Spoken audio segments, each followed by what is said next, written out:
Sang-Gun Yoon. Un nom qui résonne comme un écho dans les couloirs du temps. Un nom murmuré avec autant de crainte que d'admiration. Un nom qui évoque des souvenirs douloureux et des légendes de bravoure. Un ancien soldat hanté par les fantômes de la guerre. Chaque nuit, les souvenirs de batailles sanglantes et de camarades tombés le hantaient. Il portait les cicatrices, visibles et invisibles. Des marques profondes laissées par des combats acharnés et des trahisons amères. Aujourd'hui, ces cicatrices le brûlaient d'une douleur familière. Une douleur qui ne s'estompe jamais, qui le ronge de l'intérieur. Il était de retour à Séoul, la ville qu'il avait juré de ne plus jamais revoir. Une ville pleine de souvenirs, de secrets et de douleurs enfouies. La ville qui détenait la clé de son passé et la source de sa douleur. Chaque coin de rue, chaque bâtiment lui rappelait ce qu'il avait perdu. Il y a des années, j'ai été trahi par mes propres frères d'armes. Des hommes en qui j'avais une confiance aveugle. Laissé pour mort, j'ai rampé hors de l'abîme, animé par une soif de vengeance insatiable. Chaque jour, je me suis battu pour survivre, pour devenir plus fort. J'ai perfectionné mes compétences, devenant une arme forgée dans les flammes de la trahison. Chaque coup, chaque mouvement était un pas de plus vers ma revanche. Maintenant, il était prêt à affronter les démons qui le hantaient. Les ombres du passé allaient enfin rencontrer la lumière de la vérité. Sa quête de réponse l'a conduit à une prestigieuse académie, un vivier pour la future élite. Un lieu où les secrets se cachent derrière des façades de respectabilité. Il ne le savait pas encore, mais son passé l'attendait entre ces murs sacrés. Il l'attendait, prêt à ressurgir à tout moment.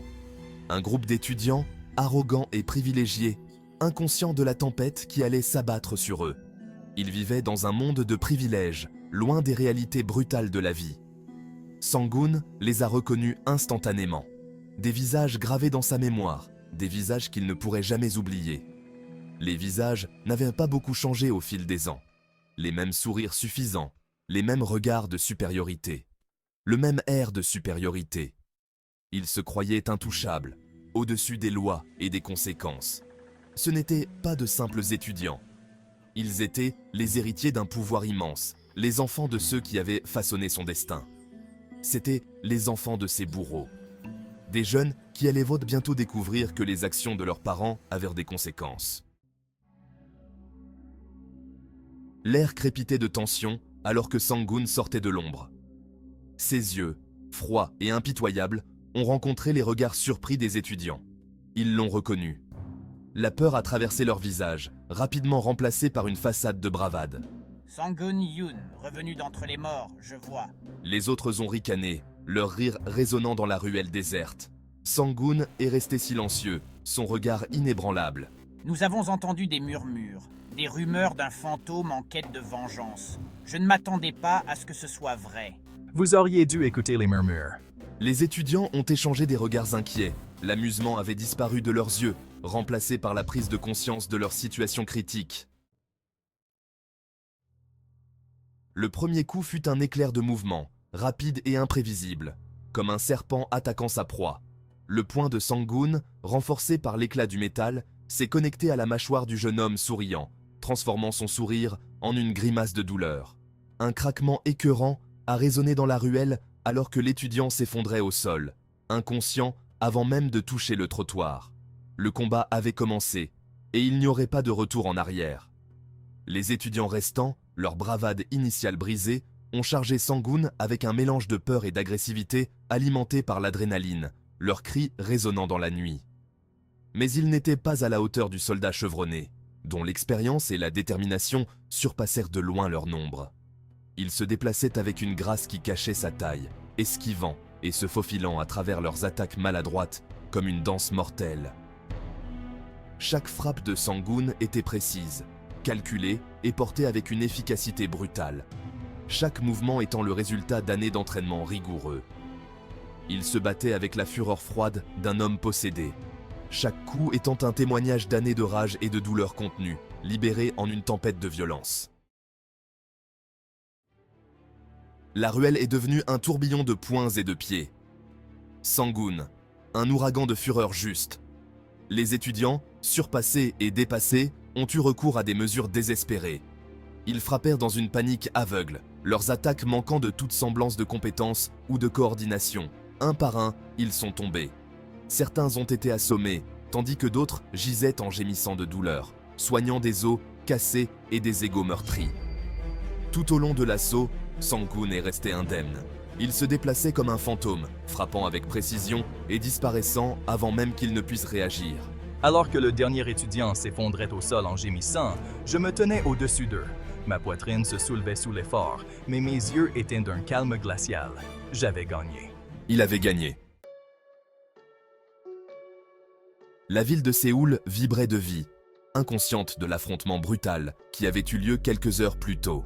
Les rues étaient animées, les gens allaient et venaient, ignorant le danger imminent qui se profilait à l'horizon. Dans une installation de haute technologie à la périphérie de la ville, Jun-Hyuk Lee, un jeune et brillant scientifique, était assis, penché sur une batterie d'écran. Il travaillait sans relâche, ses yeux fixés sur les données complexes qui défilaient devant lui. Ses doigts dansaient sur le clavier, analysant des flux de données défilant sur les écrans. Chaque ligne de code, chaque graphique, chaque chiffre était une pièce du puzzle qu'il tentait de résoudre.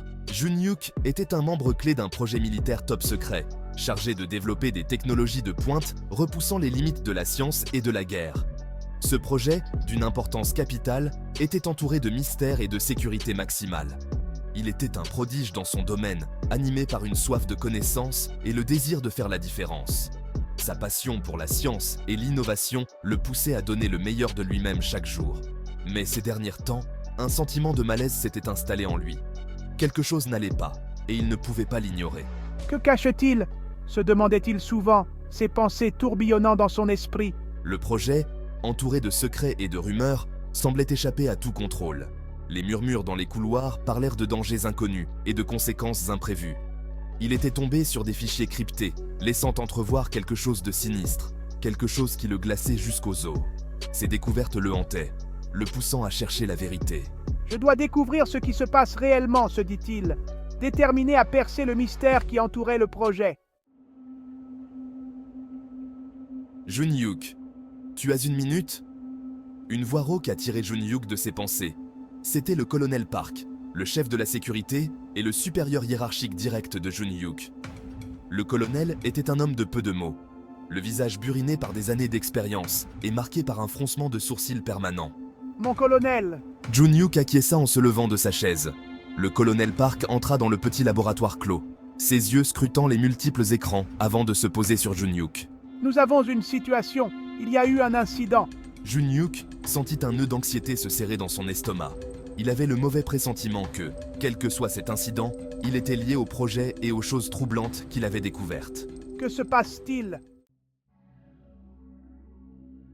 Le colonel Park conduisit Jun-Hyuk à travers un labyrinthe de couloirs stériles, leurs pas résonnant dans le silence. Ils atteignirent une pièce sécurisée, la porte gardée par 2 soldats armés. L'air à l'intérieur était lourd de tension.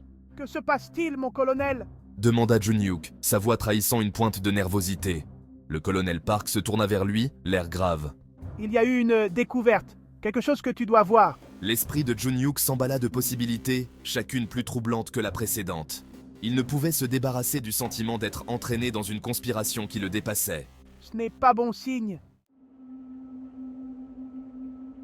À l'intérieur de la pièce sécurisée, un groupe d'hommes et de femmes en blouse blanche se tenaient autour d'une table, le visage partagé entre l'horreur et la fascination.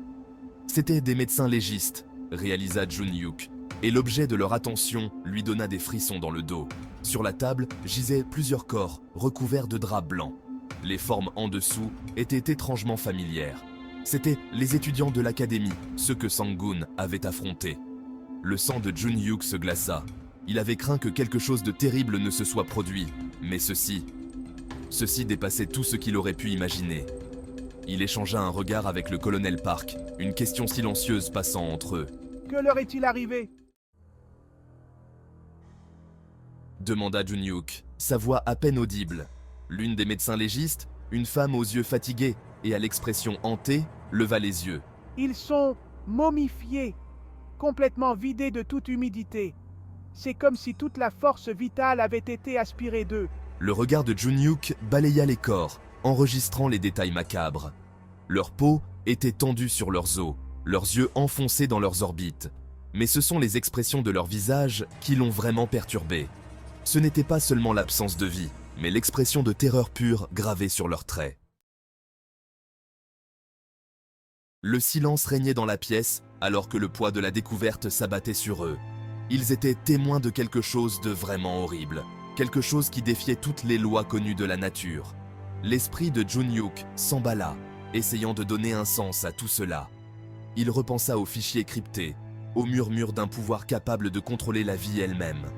Était-ce le résultat? Un effet secondaire terrifiant de la technologie qu'il développait? Il regarda le colonel Park, le visage pâle et tiré. « Qu'avons-nous fait ?» murmura Jun-Hyuk, la voix empreinte d'un mélange de peur et d'accusation. Jun-Hyuk savait qu'il était tombé sur quelque chose de vraiment sinistre, quelque chose qui pouvait avoir des conséquences dévastatrices pour l'humanité. La frontière entre la science et le surnaturel s'était estompée, et le monde était au bord d'une nouvelle ère terrifiante. Il devait trouver un moyen d'arrêter cela, de révéler la vérité. Mais d'abord, il devait maîtriser les capacités même qu'ils essayaient de contrôler. Il devait devenir plus qu'un simple scientifique. Il devait devenir un bouclier contre les ténèbres qui menaçaient de tous les engloutir. Le combat pour la survie ne faisait que commencer.